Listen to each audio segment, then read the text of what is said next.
Kantor Pengawasan dan Pelayanan Bea dan Cukai Merak pertanggal 29 Oktober 2024 mencatatkan realisasi penerimaan negara secara keseluruhan sebesar Rp26,194 triliun.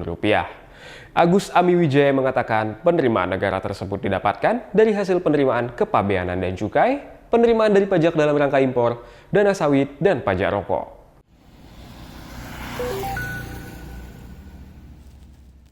Kantor Pengawasan dan Pelayanan Bea dan Cukai Merak mencatatkan realisasi penerimaan negara sebesar Rp26,194 triliun dari Januari hingga Oktober 2024. Kepala Kantor Pengawasan dan Pelayanan Bea dan Cukai Merak Agus Amiwijaya saat ditemui di kantornya pada Selasa 29 Oktober menjelaskan jumlah itu didapatkan dari total keseluruhan realisasi penerimaan kepabeanan dan cukai serta pajak dalam rangka impor, dana sawit, dan pajak rokok. Untuk penerimaan negara yang bersumber dari kepabeanan dan cukai hingga Oktober 2024 sudah mencapai 83,24% dari target Rp3,659 triliun tahun ini, yakni Rp2,971 triliun. Yang terdiri dari penerimaan bea masuk, bea keluar, dan cukai.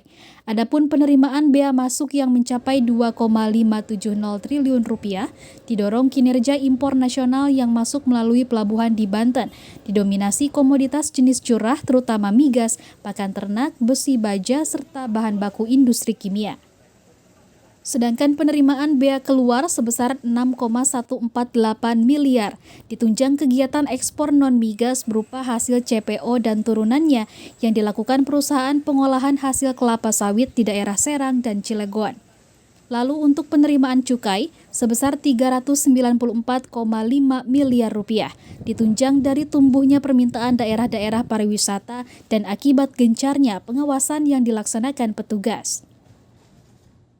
Selain itu juga Bea Cukai mendapatkan penerimaan atau mengumpulkan penerimaan dari jenis pajak dalam rangka impor, ya, PPN impor itu sebesar 19 triliun, PPH impor 3,6 triliun, PPN HT dalam negeri 33 miliar, dana sawit sekitar 91 miliar, dan pajak rokok 2,9 juta. Jadi total penerimaan yang diperoleh oleh Kantor Bea Cukai Merak itu sekitar Rp26,194 triliun. Untuk mendorong peningkatan penerimaan negara, KPP Bea dan Cukai Merak juga membangun komunikasi dengan perusahaan di wilayah sekitar. Pihaknya juga bekerja sama dengan asosiasi pengusaha untuk mengimbau anggotanya menjalankan kewajiban terkait kepabeanan dan cukai. Selain juga pengawasan di lapangan memastikan fisik barang impor sesuai dengan bea masuk yang diterima negara.